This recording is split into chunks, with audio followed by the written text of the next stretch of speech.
हाय दोस्तों, मैं हूं ज्योति पाल और आप सभी का स्वागत है मेरे चैनल ज्ञान ज्योति कंप्यूटर में। दोस्तों, Tally Prime with accounting concept में हम थ्योरी पढ़ रहे हैं अकाउंटिंग की। अकाउंटिंग क्या है और अकाउंटिंग की टर्मिनोलॉजी के बारे में हम लोग समझ रहे हैं। तो पिछले वीडियो में हमने असेट्स के बारे में देखा था और असेट्स के टाइप देखे थे। आज दोस्तों हम स्टार्ट कर रहे हैं कि लायबिलिटीज़ और उसके प्रकार। तो वैसे मैं एक बार आपको पूरा assets, liabilities, capital, expense, income के बारे में बता चुकी हूँ। आज थोड़ा सा अपन डिटेल में देखेंगे कि लायबिलिटीज एक्चुअली में क्या है और उसके कितने प्रकार होते हैं। एक पिक्चर आपके दिमाग में जरूर से होना चाहिए। और पिछली वीडियो में हम लोग बात कर चुके थे असेट्स के बारे में। दोस्तों, अगर आपने वो नहीं देखी हो तो उसको ज़रूर से देख लेना, क्योंकि सब कुछ पीछे से आपका लिंक चल रहा है। फिर भी मैं एक बार आपको रिमाइंड कर रही हूँ। अपन ने असेट के बारे में पढ़ा था कि ऐसी कोई भी वैल्यू जिसका बेनिफिट हमको फ्यूचर में लेना होता है उसको हम असेट्स कहते हैं। पहली बात तो ठीक है, अभी हम प्रकार की बात नहीं कर रहे हैं, सिर्फ असेट क्या होती है पहले तो उसको समझे। तो आपको उस टाइम मैंने पिछली वीडियो में पूरा डिटेल में बताया था कि असेट एक्चुअली में क्या है। तो जब हम बोलते हैं कि कोई भी ऐसी वैल्यू जिसका कि बेनिफिट हमको फ्यूचर में मिलेगा, फ्यूचर मतलब क्या होता है कि जो भी आपका करंट चल रहा है ईयर, जिसको बोलते हैं अपन फाइनेंशियल ईयर, वित्तीय वर्ष, जो भी करंट ईयर चल रहा है, जो कि आपको पता है कि अप्रैल से मार्च तक का चलता है। और ये अगर आपको असेट दोस्तों समझ में आ गया है, इसका फंडामेंटल समझ में आ गया, तो लायबिलिटी भी आप इजीली समझ जाएंगे। इसलिए मैं पहले आपको थोड़ा सा रिव्यू करवा रही हूँ कि अपन ने असेट के बारे में क्या पढ़ा था। और मेन आपको इसको ध्यान रखना है कि जब भी हम फ्यूचर फ्यूचर की बोलते हैं कि फ्यूचर में बेनिफिट मिलेगा, ये मिलेगा, तो हम उस जो करंट ईयर चल रहा है उसके बाद के वर्ष की बात कर रहे हैं। ठीक है, आपको पता है कि एक वर्ष का हमारा फाइनेंशियल ईयर होता है और वो होता है हमारा अप्रैल से मार्च तक। जैसे अभी जो करंट आपका ईयर है क्या है, 2022 है, तो 2022 जो आपका अप्रैल है और जो आपका मार्च होगा 2023 का, उसके बीच में आप कभी भी अपना बिजनेस स्टार्ट करेंगे, आप कभी भी बिजनेस स्टार्ट करें, आपका फाइनेंशियल ईयर क्या होगा, आपका फाइनेंशियल ईयर तो यही होगा अप्रैल 2022 से मार्च 2023। भले ही आपने 5 मार्च को अपना बिजनेस स्टार्ट किया, तो हम ये बोलेंगे कि भाई आपने बुक तो रखना स्टार्ट करी कब से, 5 मार्च से। लेकिन जो आपका फाइनेंशियल ईयर है कंपनी लॉ के नियम के अनुसार वो क्या बनेगा, वो बनेगा आपका अप्रैल 2022 से लेकर मार्च 2023। मतलब टेली में जब आप कोई भी कंपनी क्रिएट करेंगे तो आपको ये बताना पड़ेगा कि उसका फाइनेंशियल ईयर क्या है। इसलिए मैं आपको डिटेल में समझा रही हूँ। तो करंट ईयर मतलब ये होता है कि जो भी आप जिस ईयर में आप बैठे हुए हैं, तो वो क्या बनता है आपका अप्रैल से लेकर मार्च तक। और उसका नेक्स्ट ईयर फिर क्या बनेगा, तो जैसे 2023 का अप्रैल लगेगा, अप्रैल से लेकर फिर मार्च 2024 तक का आपका नेक्स्ट ईयर लग जाता है, उसको बोलते हैं नेक्स्ट ईयर। तो ऐसे एक एक ईयर के साथ बांट दिया गया है। तो वो यही बोल रहे हैं कि अगर कोई भी ऐसी वैल्यू जिसका बेनिफिट आपने करंट ईयर में नहीं लिया है और आपको अगर अगले ईयर में लेना होता है, तो वो आपकी असर कहलाती है। पहली बात तो ये हो गया।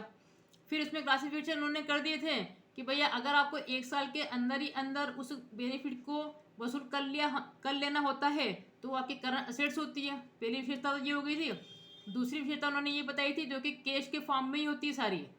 कैश या कैश इक्विलियंट के बारे में अपन ने पढ़ा था डिटेल में पिछली बार। ठीक है, तो उसके उन्होंने इतने सारे एग्जाम्पल दिए थे कि कैश है, बैंक के डिपॉजिट है, बिल से रिसीवेबल है, स्टॉक इन हैंड है, आपका डिपॉजिट्स है, लोन्स एंड एडवांसेस है, प्रीपेड एक्सपेंसेस है, आपका जो भी शॉर्ट टर्म इन्वेस्टमेंट जो आपने करें जो कि अगले साल तक खत्म हो जाएंगे आपके, छोटे छोटे जो आपने इन्वेस्टमेंट करें 3 महीने वाले, 6 महीने वाले, जो कि 12 महीने के अंदर अंदर खत्म हो जाएंगे। कहने का ये मतलब हुआ वो सारे आपके करंट सेट के अंदर आ जाएंगे। उसके अलावा ऐसा कोई भी बेनिफिट जो कि आपको 1 साल के बाद तक मिलेगा, वो सारे के सारे किस श्रेणी में आ जाएंगे, आपके नॉन करंट एसेट, या इसी को बोलते हैं फिक्स्ड एसेट, जिसमें सारी चीज़ें आ गई आपकी। लैंड है, बिल्डिंग है, car, computer, machinery, furniture, long term कोई आपने इन्वेस्टमेंट करा हो, या फिर आपकी गुडविल है, आपका पेटेंट राइट है, कॉपीराइट, ट्रेडमार्क, कंप्यूटर सॉफ्टवेयर आपके, ये सारी चीज़ों के बारे में अपन ने बात करी थी। ठीक है, उसके बाद अपन ने देखा था। तो आप एक पिक्चर ये बना लें दोस्तों असेट के बारे में, कि असेट में उन्होंने कहा था कि एक आपकी करंट असेट्स होती है, एक आपकी नॉन करंट असेट होती है, जिसको अपन फिक्स्ड असेट भी बोलते हैं। उसी में फिर उन्होंने क्लासिफिकेशन कर दिए थे कि जो नॉन करंट असेट्स होती है उसमें आप टेंजिबल और इनटेंजिबल भी बोलते हैं, जिसको कि आप फिजिकली देख सकते हैं, छू सकते हैं, वो आपकी टेंजिबल होती है। जिसको कि आप फिजिकली देख या छू नहीं सकते हैं वो आपकी इंटेंजिबल होती है, जिसका कि भौतिक मूल्य जरूर होता है। तो जितने भी जो उन्होंने यहाँ पे एग्जांपल बताए थे, ये जो आपकी गुडविल है, पेटेंट राइट है, कॉपीराइट है, ट्रेडमार्क है, कंप्यूटर सॉफ्टवेयर है, ये सब काय में आ जाएंगे, आपके इंटेंजिबल में आ जाएंगे। बाकी सब काय में आ जाएंगे, टेंजिबल में आ जाएंगे। वस्तुएं जितनी भी सबके टेंजिबल में आ जाएगी। फिर वस्तुओं के अंदर उन्होंने और क्लासिफिकेशन कर दिए थे कि मूवेबल और नॉन मूवेबल, जिनको कि हम एक स्थान से दूसरे स्थान पर ले जा सकते हैं और जिनको हम एक स्थान से दूसरे स्थान पर नहीं ले जा सकते, उसके साथ उन्होंने क्लासिफिकेशन किया था। तो ये पिक्चर आपके दिमाग में आ गई है असेट के बारे में। आज हम डिटेल में बात कर लेते हैं कि लायबिलिटीज़ क्या है। तो दोस्तों जब मैंने आपको एक और जो वीडियो दी थी जिसमें बताया था कि कैपिटल क्या होती है, लायबिलिटीज़ क्या होती है, असेट्स, एक्सपेंसेस, इनकम, उसमें एक बहुत बढ़िया मैंने आपको एग्जांपल दिया था, बैलेंस शीट का बताया था कि ये आपकी लायबिलिटीज़ होती है, ये आपकी असेट होती है बैलेंस शीट के अंदर, ये तो आपको पता ही है ना। तो मैंने आपको ये बताया था कि चूंकि आपको पता है कि बिजनेस और बिजनेस में दोनों अलग अलग होते हैं, बिजनेस और बिजनेस जो है दोनों अपने आप में अलग अलग होते हैं। तो मैंने आपको ये बताया था कि सपोज कोई मिस्टर शर्मा है जिसने अपना बिजनेस स्टार्ट किया मान लीजिए, ठीक है, और उसने अपने बिजनेस का नाम ही क्या रखा है, उसने रखा Sharma trading company. Sharma trading company उसके बिजनेस का नाम है, तो दुकान खोली है। अब ये मिस्टर शर्मा जो है, जो भी नाम दे दो आप, अशोक शर्मा जो भी है, ठीक, इसका नाम है अशोक शर्मा। तो मिस्टर अशोक शर्मा ने अपना बिजनेस स्टार्ट किया है, तो ये क्या हो गया, ऑनर हो गया, ये स्वामी हो गया, इसने पैसा लगाया है शर्मा ट्रेडिंग कंपनी में। शर्मा ट्रेडिंग कंपनी अपने आप में एक अलग एंटिटी के रूप में काम करेगी, एक संस्था के रूप में काम करेगी। और जब भी दोस्तों आप किसी के यहाँ भी काम करने जाते हैं तो आप उस कंपनी का काम करते हैं, ना कि उस ऑनर का काम कर रहे हैं, ध्यान रखें। आप शर्मा ट्रेडिंग कंपनी के लिए काम करेंगे, ना कि इसके लिए काम करेंगे, ठीक है। तो मैंने आपको बताया था कि अगर मान लीजिए कि ये आपका जो अशोक शर्मा है, इसने अगर मान लीजिए 5 लाख रुपए बिजनेस में लगाए हैं, तो बिजनेस में क्या आया, आपका कैश आया, तो आप क्या लिखते हैं, असेट साइड में कि कैश आई। और जब भी बिजनेस में कुछ आता है या जाता है तो आपको रीजन बताना पड़ता है कि ये चीज़ कहाँ से आई है।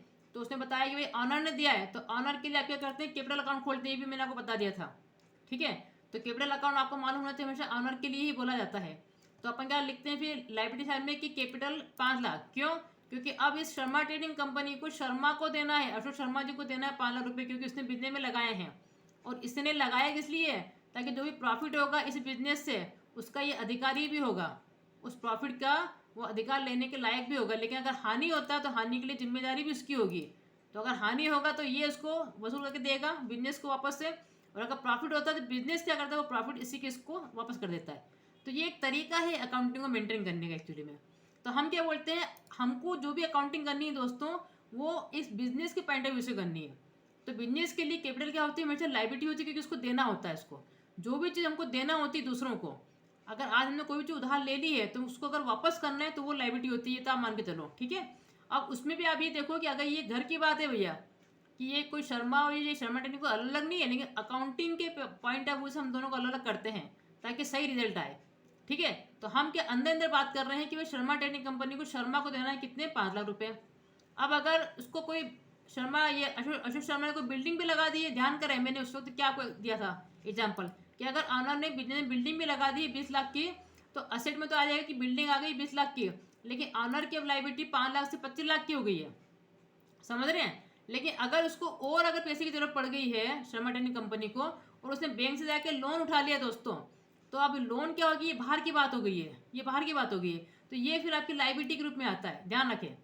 तो यहाँ पे देखो ऊपर लिखा हुआ भी हमने लिखाया था आपको कि कैपिटल हमेशा जो होता है वो ऑनर का क्लेम होता है, ऑनर का कंट्रीब्यूशन है आपका, कि उसने कितना कंट्रीब्यूशन करा है बिजनेस में। तो बिजनेस की जो भी टोटल जो असेट्स होती है, जैसे 35 लाख की असेट्स है, उसमें से ऑनर ने जितना भी पैसा लगाया है वो लायबिलिटी बनती है कैपिटल के नाम से। और जो भी दूसरे से आपने लिए, भाग वाला से लिया, उसको बोलते हैं आउटसाइडर, उसको बोलते हैं ऑब्लिगेशन है, ये आपकी जिम्मेदारी है कि आउटसाइडर को चुकाना, दूसरों को चुकाना है, वो आपकी लायबिलिटी होती है। ये पिक्चर को दिमाग में रखिए आप, तभी आप समझ पाएंगे, ठीक है। तो अब अपन देख लेते हैं यहाँ पर कि बेसिकली देखिए अब लायबिलिटी के बारे में बहुत ही सिंपल हो गया आपका, कि लायबिलिटी जो है हम इसको मेनली 2 भागों में इसलिए बांट रहे हैं, क्योंकि जो स्वामी की जो लायबिलिटी होती है उसको बोलते हैं इंटरनल लायबिलिटीज़। उसके अलावा जो बाहर की जितनी भी लायबिलिटीज़ है वो कहलाएगी आपकी एक्सटर्नल लायबिलिटीज़। ध्यान रखो पहले तो एक आप जो है प्रॉपर क्लासिफिकेशन दिमाग में रख लें कि इंटरनल लायबिलिटी मतलब ऑनर का क्लेम ऑफ ऑनर, और ऑनर का मुझे अकाउंट क्या होता है, कैपिटल अकाउंट होता है, ये ध्यान रखें आप, ठीक है। अगर वही प्रोपार्टरशिप फॉर्म में दोस्तों अगर किसी एक व्यक्ति ने अपनी दुकान चालू कर दी तो वो अकेले उसका ना स्वामी हो गया, तो हम सिर्फ क्या करते हैं अपनी बैलेंस शीट के अंदर कैपिटल के नाम से दिखा देते हैं, क्योंकि एक ही स्वामी है। वहीं अगर पार्टनरशिप फॉर्म हुई तो अपन क्या करते हैं, सबके नाम से अलग अलग खोलते हैं ताकि मालूम पड़े किस पार्टनर ने कितना कितना मिलाया था, किसको कितना कितना देना है। तो अपन फिर क्या लिखते हैं, एस कैपिटल या बीस कैपिटल या सीस कैपिटल, जो भी इसका नाम है, कि राम का capital Ram's capital, Shyam's capital, son capital, है ना, फिर अलग अलग नाम से आपको डिफाइन करना पड़ेगा। और वहीं यदि वो कंपनी हुई है, अब कंपनी में तो दोस्तों बहुत सारे ऑनर होते हैं, क्योंकि कंपनी के उसमें क्या होता है कि जब कंपनी बनती है तो वो लॉ के रूप में बनती है ना, उसका एक एग्जिस्टेंस होता है, उसका एक जो है एग्जिस्टेंस होता है। तो कंपनी अपने आप में अलग हो जाती है, और जो मालिक होते हैं वो उसके क्या करते हैं, शेयर्स खरीदते हैं। तो बहुत सारे नाम होते हैं उसके अंदर, तो उसमें नाम डिफाइन करने की बजाय अपन सिर्फ क्या ले देते हैं, शेयर कैपिटल। तो शेयर कैपिटल का मतलब ही ये है कि ये सब मालिक का है, जो कि बिजनेस को जो है, जो कंपनी होती है उसको अपने शेयर होल्डर्स को वापस चुकाना होता है, ठीक है, वो कहलाता है आपका। तो ये आप ध्यान रखिए इसके अंदर। तो अब इसमें देखिए मैंने मेन क्लासिफिकेशन तो आपका क्या कर दिया कि इंटरनल लाइबिलिटीज अलग होगी, एक्सटर्नल लाइबिलिटीज अलग हो गई, है ना। तो अगर ऑनर की जो लाइबिलिटी होगी इसको अपन कैपिटल के नाम से यहाँ पे जानेंगे, ठीक है, इसको बोलते हैं इंटरनल लाइबिलिटीज। और जो एक्सटर्नल है आपके बाहर वाली जो लाइबिलिटीज है उसको फिर आप चाहें तो दो क्लासिफिकेशन कर दें यहाँ पर, करंट लाइबिलिटीज और नॉन करंट लाइबिलिटीज। सेम फंडा रहेगा दोस्तों उसमें, जो कि आपने असेट में लिया था। करंट असेट आपने सीखी थी, नॉन करंट असेट आप पढ़ चुके हैं, जिसमें कि वो क्या बोल रहे थे, देखिए करंट लाइबिलिटीज क्या लिखा हुआ है, लेस देन 1 ईयर, जिसको कि ऐसी लाइबिलिटीज, ऐसी जिम्मेदारी है जिनको आपको चुकाना है लेकिन 1 साल के अंदर ही। वापस 1 साल की बात आ गई थी दोस्तों, जैसे 1 साल की बात है यहाँ पे क्लिक कर ली थी दिमाग में आप कि जो भी हमारा करंट ईयर है उसके बाद का जो नेक्स्ट ईयर है उस ईयर तक के पीरियड के अंदर जितनी भी लाइबिलिटी आती है वो सारी आपकी करंट लाइबिलिटीज होती है, सीधा फंडा है, ठीक है, जो कि आपको विद इन द ईयर 1 साल के अंदर चुकानी होती है। मतलब जो भी आप करंट ईयर में बैठे हुए हैं उसके बाद जो नेक्स्ट ईयर आता है उसके अंदर अंदर जो लाइबिलिटी आपको चुकानी होती है वो कहलाती है आपकी करंट लाइबिलिटीज। और जैसे ही वो लाइबिलिटी उससे ज़्यादा की हो जाती है, 1 साल से ज़्यादा की हो जाती है, मतलब मोर देन 1 ईयर, तो वो बन जाती है आपकी नॉन करंट लाइबिलिटीज। इसी को आप फिक्स्ड लाइबिलिटीज के नाम से भी जानते हैं दोस्तों। और हमेशा कैपिटल को अपन अलग से शो करते हैं, हालांकि कैपिटल भी अपने आप में नॉन करंट लाइबिलिटीज, क्योंकि लंबे समय तक बैलेंस शीट में दिखती रहती है। सिर्फ अपन बोलते हैं ऐसा कि बिजनेस को चुकाना है, लेकिन वो कभी चुकाता नहीं है, सिर्फ ये एक अकाउंटिंग को करने का तरीका होता है, ठीक है। तो अब देखिए करंट लाइबिलिटीज के अंदर इतना समझ में आ गया आपको, जो कि विद इन 1 ईयर के अंदर की वो बात कर रहे हैं, जिसमें सारे आपके क्रेडिटर्स आ गए हैं। क्रेडिटर मतलब जिनसे कि आपने माल उधार लिया है तो चुकाना पड़ेगा भैया 15 दिन के अंदर, जैसे 20 दिन, 1 महीना, 2 महीना, 3 महीना, उससे ज़्यादा क्या होगा, ठीक है। तो सारे क्रेडिटर्स आपके इसके अंदर आएंगे। शॉर्ट टर्म लोन जो आपने ले लिया है किसी से, है ना, 3 महीने के लिए, 4 महीने के लिए, इससे ज़्यादा का लोन कोई देगा नहीं आपको, शॉर्ट टर्म लोन, ठीक है। तो जो विद इन द 1 ईयर के अंदर जो भी लोन होंगे आपके वो सब इसके अंदर आ गए हैं। जितने भी आपके आउटस्टैंडिंग एक्सपेंसेस का नाम आपने सुना होगा, ऐसे एक्सपेंस जो कि आपने कर दिए लेकिन अभी तक आपने उसका पेमेंट नहीं करा है, तो करना ही पड़ेगा भैया। वो ज़्यादा से ज़्यादा 1 साल के पीरियड के अंदर ही होते हैं ये सब, ठीक है। इसलिए इसको बोलते हैं अपन आउटस्टैंडिंग एक्सपेंसेस भी क्या हो गया आपका करंट लायबिलिटी हो गया। बैंक को अगर देना होता है तो वो आपका कहलाता है बैंक ओवरड्राफ्ट, वो भी 15 दिन 20 दिन से ज़्यादा का नहीं होगा, ठीक है। बिल्स पेबल, क्रेडिटर्स का ही सेकंड रूप क्या होता है, जैसे डेटर्स का हुआ था आपका बिल्स रिसीवेबल, वहाँ पे आपको रिसीव करना था पैसा, लेकिन उसी का अगला क्या हो गया आपका बिल्स पेबल, मतलब कि आपको देना है। ये एक रिटर्न एग्रीमेंट हो गया है, सामने वाले ने लिख दिया है और आपने उसको एक्सेप्ट कर लिया कि हाँ मैं दूंगा आपको पैसा, ठीक है। तो वही क्रेडिटर्स आपका सेकंड रूप होता है आपका बिल्स पेबल, तो वो भी आपको पे करना ही होता है, ठीक है, विद इन द 1 ईयर के अंदर ही। तो ये भी कहलाएगा आपका क्या करंट लायबिलिटीज। इसके अलावा आपका अनएक्रूड इनकम, और ऐसी इनकम जिसका कि पैसा आपको पहले मिल गया है लेकिन आपको उसकी सेवाएं देना बाकी है। तो भैया कोई अगर आपको एडवांस में पैसा दे गया है कि भैया जैसे माल आएगा मैंने पहुंचा देना, तो 10 दिन का, 15 दिन के अंदर, 20 दिन के अंदर, 1 महीने के अंदर आप पहुंचा ही देंगे उसको, ठीक है। तो ये सारे भी क्या होते हैं, अगर किसी भी चीज़ का पैसा आपको पहले प्राप्त हो गया है और उसकी सेवाएं आपको देना बाकी रह जाता है, तो वो भी आपका एक क्या है, ऑब्लिगेशन है दोस्तों, कि वो चुकाना बाकी है आपको। तो ये सारे आपके करंट लायबिलिटीज के अंदर आ जाएंगे। उसके अलावा जो भी आपकी मोर देन 1 ईयर की हो जाए आपकी लायबिलिटीज, वो सारी आपकी क्या कहलाएगी, फिक्स्ड लायबिलिटीज या नॉन करंट लायबिलिटीज। जिसमें कि आपका लोन्स, देखो लोन जनरली आपके 5 साल के, 10 साल के, 15 साल के होते हैं, तो जितने भी लॉन्ग टर्म लोन्स होते हैं सब इसके अंदर आएंगे आपके। या जो डिबेंचर्स होता है, डिबेंचर मतलब जब कंपनी जो है पब्लिक से पैसा लेती है ना, तो वो डिबेंचर के रूप में लेती है, तो वो भी मुझे लॉन्ग टर्म के रूप में लिए जाते हैं, 5 साल, 10 साल। तो कंपनी अगर पब्लिक से पैसा लेती है तो वो डिबेंचर के रूप में लेती है, वो डिबेंचर क्या करती है, इशू करती है, ठीक है। तो वो सब भी आपका इसके अंतर्गत आ जाएगा, तो वो कहलाएगा आपका नॉन करंट लायबिलिटीज, ठीक। और ये कैपिटल आपको समझ में आना चाहिए कि ये ऑनर की होती है, ये ऑनर का क्लेम होता है, और ये बिजनेसमैन को चुकाना होता है। ये भी अपने आप में एक लायबिलिटी है जो कि लंबे समय तक चलती है। तो ये इसको भी आप चाहें तो नॉन करंट लायबिलिटीज के अंतर्गत डाल सकते हैं, अथवा उसके कैपिटल के नाम से आप समझे। तो ये आपको समझ में आना चाहिए, आपके दिमाग में पिक्चर क्लियर होना चाहिए कि कैसे क्या होता है, ठीक है। तो ये मुझे आपको चीज़ दोस्तों क्लियर करनी थी। तो आज ये लायबिलिटीज का भी फंडा आपका क्लियर हो गया है। आप सारी वीडियोस पुरानी देखते रहिए ताकि एक लिंक आपके दिमाग में बनेगी, और हम चाहते हैं आप उसको बिल्कुल फंडामेंटल के हिसाब से समझें ताकि टेली में करते हुए आपको प्रॉब्लम नहीं आएगी। तो ठीक है दोस्तों, आज के लिए अपना इतना हो गया है। तो आप लोग इसी प्रकार से बने रहिए दोस्तों, और इन कोर्सेज का लाभ लेते रहिए। और आप लाइक भी करें, शेयर भी करें और सब्सक्राइब भी ज़रूर करें। Thank you so much.